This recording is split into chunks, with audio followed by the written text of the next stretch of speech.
ಇವತ್ತಿನ ವಿಷಯ ಒಂದು ಸಿದ್ಧಾಂತನೇ ಕೇಳಿಬಿಡೋಣ. ನಾನು ನನ್ನ ಮಗ ಇದ್ದೀವಲ್ಲ, ಏನು ಬೇಕಾದರೂ ಡಿಸ್ಕಸ್ ಮಾಡಿಬಿಡ್ತೀವಿ. ಅಂದರೆ ಈ ಥರ ಚಿಕ್ಕ ಅಮೀಬಾ ಥರ ವಿಷಯ ಥರ ಎಂಥ ದೊಡ್ಡ ಸಿದ್ಧಾಂತವರೆಗೂ ಡಿಸ್ಕಸ್ ಮಾಡ್ತೀವಿ. ಯಾಕಂದರೆ ಮಕ್ಕಳ ಇಮ್ಯಾಜಿನೇಷನ್ಗೆ, ಮಕ್ಕಳ ಕುತೂಹಲಕ್ಕೆ ಒಂದು ಕೊನೆ ಇಲ್ಲ, ತಲೆ ಇಲ್ಲ, ಬುಡ ಇಲ್ಲ, ಕೊನೆ ಇಲ್ಲ, ಇನ್ಫೈನೈಟ್ ಆಗಿರುತ್ತೆ. ಅವನು ಎಲ್ಲಿಂದ ತಿಳ್ಕೊಂಡಿದ್ದಾನೆ ಅಂತ ನನಗೆ ಗೊತ್ತಿಲ್ಲ, ಆದರೆ ನೀವು ಕೇಳಿಸ್ಕೊಳ್ಳಿ, ತುಂಬ ಚೆನ್ನಾಗಿದೆ. ನನಗೆ ಕೇಳ್ದ, ಅಮ್ಮ ಮನುಷ್ಯನ ದೇಹದಲ್ಲಿ ಎಷ್ಟು ಸೆಲ್ಸ್ ಇದೆ ಅಂತ ಗೊತ್ತಾ? ನಾನಂದೆ ಬಿಲಿಯನ್ಸ್ ಅಂತ. ಬಿಲಿಯನ್ಸ್ಗೆ ಎಷ್ಟು ಝೀರೋ ಅಂತ ಕೇಳಿಬಿಡಿ, ನನಗೆ ಗೊತ್ತಿಲ್ಲ, ಆದರೆ ನಾನು ಹೇಳಿದೆ. ಅಯ್ಯೋ ಬಿಲಿಯನ್ಸ್ ಅಲ್ಲ ಅಮ್ಮ, ಟ್ರಿಲಿಯನ್ಸಲ್ಲಿದೆ ಅಂದ. ಓ ಹೌದಾ ಅಂದೆ. ಓ ಅಂದರೆ ಇನ್ನೂ ಜಾಸ್ತಿ ಇದೆ ಅಂತಂತೂ ಆಯಿತು. ಮುಂದೆ ಹೇಳ್ದ, ಅಮ್ಮ ಪ್ರೀತಿ ಅನ್ನೋದು ಹಾರ್ಟ್ಗೆ ಮಾತ್ರ ಸಂಬಂಧ ಇಲ್ಲ, ಟ್ರಿಲಿಯನ್ ಸೆಲ್ಸ್ ಇದೆಯಲ್ಲ, ಆ ಎಲ್ಲ ಸೆಲ್ಗೂ ಪ್ರೀತಿ ಮಾಡುತ್ತೆ ಅಂದ. ಏನಪ್ಪ ಇವನು ಬಾಯಲ್ಲಿ ಇಷ್ಟಿಷ್ಟು ದೊಡ್ಡ ವೇದಾಂತ ಬರ್ತಾ ಇದೆ ಅಂತ. ಆಯಿತು, ಮುಂದೆ ಕಂಟಿನ್ಯೂ ಮಾಡ್ದ. ನೋಡು, ಬಾಡಿ ಪಾರ್ಟ್ಸ್ ಎಲ್ಲ ಪಾರ್ಟು ಪ್ರೀತಿ ಮಾಡುತ್ತೆ. ಅದಕ್ಕೆ ಮನುಷ್ಯ ಥರ ಇರೋದು.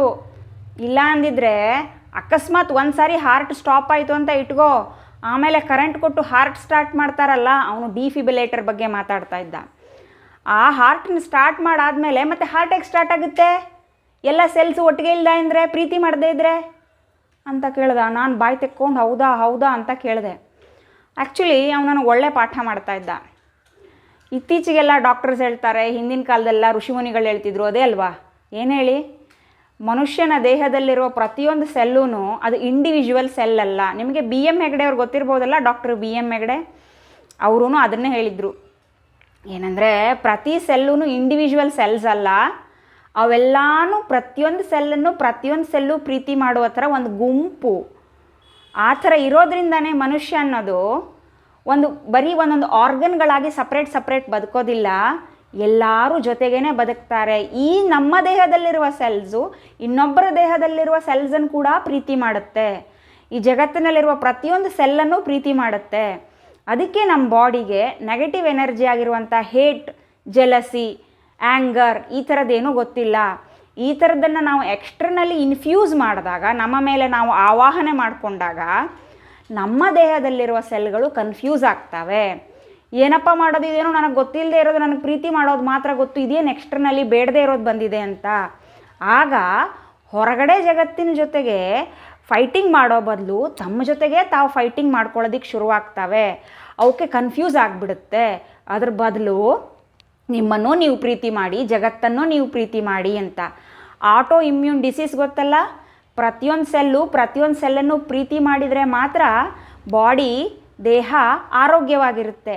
ಆಟೋ ಇಮ್ಯೂನ್ ಅಂದರೆ ದೇಹದಲ್ಲಿರುವ ಸೆಲ್ಗಳೇ ಅದೇ ದೇಹದ ಸೆಲ್ಗಳನ್ನು ಬೇರೆ ಏನು ಅಂತ ತಿಳ್ಕೊಂಡು, ಅಂದರೆ ವೈರಿಗಳು, ಶತ್ರುಗಳು ಅಂತ ತಿಳ್ಕೊಂಡು, ಅಥವಾ ವೈರಸ್ ಥರ ಟ್ರೀಟ್ ಮಾಡಿ ಸಾಯಿಸಿಬಿಡೋದು. ಆ ಥರ ಆಗಬಾರ್ದು ಅಂದರೆ ನಿಮ್ಮನ್ನು ನೀವು ಪ್ರೀತಿ ಮಾಡಿ ಅಂತ, ಜಗತ್ತಿಗೂ ಪ್ರೀತಿ ಹಂಚಿ ಅಂತ.